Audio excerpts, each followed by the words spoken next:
Olá, um saravá muito fraterno a todos e a todas. Sou Pai Caetano de Oxóssi, do terreiro de Umbanda Luz, Amor e Paz, o Tulap. Hoje vamos mais uma vez adentrar neste mundo maravilhoso dos griots, das griots, da nossa mãe África.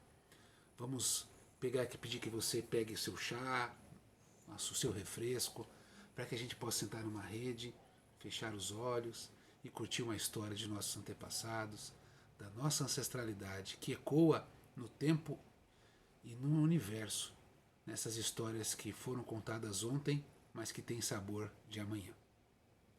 Hoje a nossa história é uma história de uma menina, a menina e as estrelas. Vamos lá? Há muitos anos atrás, os avós dos meus avós contavam que o céu estava inteiro escuro. Apenas a lua, que era uma grande fonte divina, brilhava no firmamento. E todos olhavam para o céu na noite e se perguntavam por que nada brilha. Muitos caçadores adentravam nas savanas e nas matas para buscar o alimento de suas tribos e se perdiam quando a noite chegava. Preocupados, cabia apenas aos filhos e às filhas rezarem para o retorno de seus pais. Mas uma noite, armando todas as ferramentas necessárias para a coleta dos vegetais, dos frutos, a coleta do mel, que é tão importante nesse grupamento, e para a caça.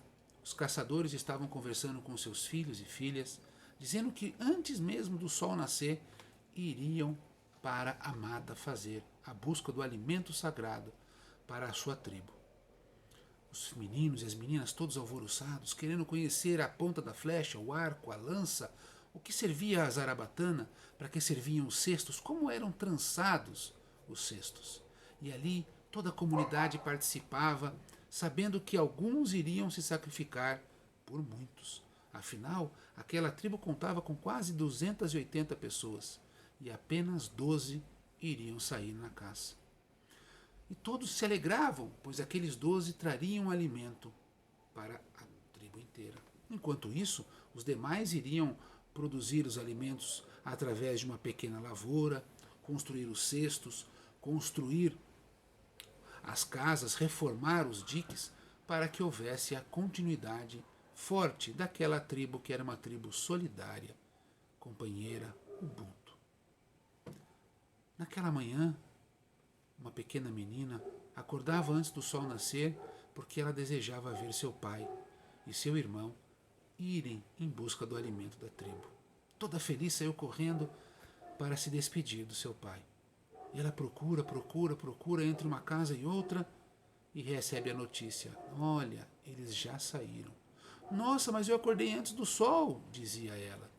Pois é, mas eles saíram cedo, pois eles não podem demorar, porque se a noite chegar, eles não saberão o caminho de volta e terão que dormir na floresta.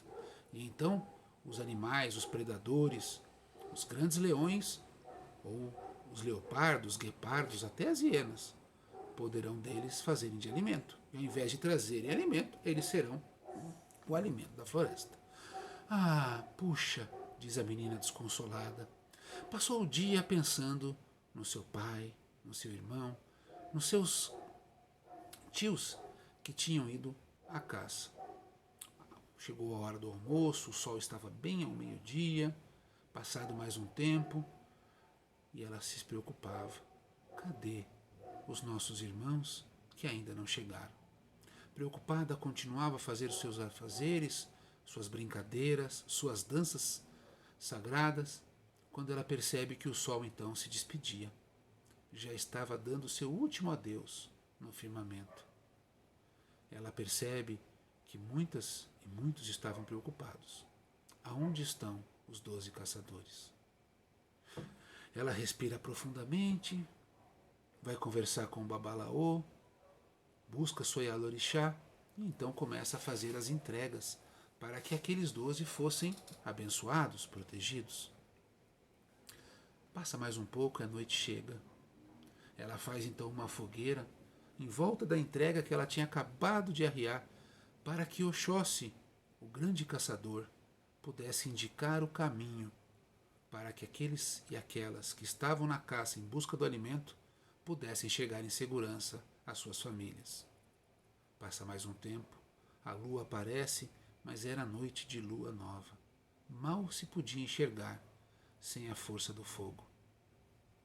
Ela percebe então que seu pai, seu irmão, poderiam estar perdidos. Quem os guiaria se não havia o sol para indicar o caminho e se a lua estava quase escura? Ela olha para o céu, põe a mão na terra e, no ímpeto, coloca as suas mãos no braseiro.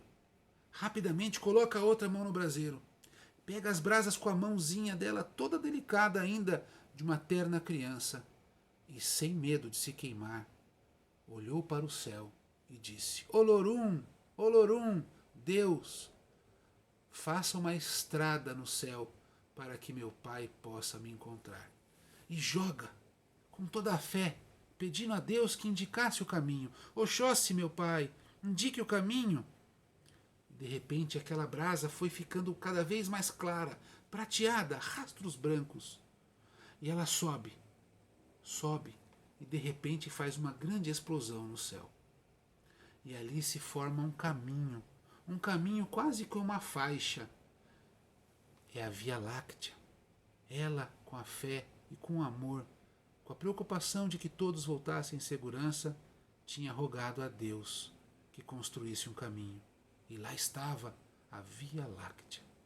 Logo depois, aponta no caminho da floresta os 12 caçadores, felizes, contentes, sem saber quem é que tinha pintado o céu, indicando o caminho que eles tinham que seguir. A menina então corre e pula os braços do pai, e o pai tinha entendido. Tinha sido aquela menina que, por amor, tinha mostrado o caminho aos caçadores. Esta é uma história muito antiga que fala sobre a criação da Via Láctea, das estrelas da Via Láctea no céu. Ela forma uma faixa e ela vai mudando de acordo com o passar da noite. É um conto que vem se transformando ao longo dos anos, chama-se Etnoastronomia, contada por Griot. Você entendeu toda a nossa história? Faça a reflexão, pense. E essa historinha nos mostra que o amor sempre constrói, não é verdade? Que maravilha termos a doçura de um amor que não teme pedir a Deus que indique o caminho. Ela não pediu que fossem salvos, que fossem protegidos. Ela pediu que Deus indicasse o caminho para que eles não se perdessem. Que a pureza desses herês, dessas crianças, desses ibejis, transforme nossos corações. Que a gente possa ter uma Via Láctea apontada em nossa vida, para que a gente não perca o caminho de casa. Não a casa da terra, passageira, efêmera, mas a casa de Deus, a nossa morada definitiva. Que o Olorum nos mostre este caminho, que ele seja repleto de estrelas, repleto de amores puros e verdadeiros, como dessa doce Ibeji. Que a gente possa seguir este caminho com fé, amor e devoção. Um saravá muito fraterno e até a próxima oportunidade.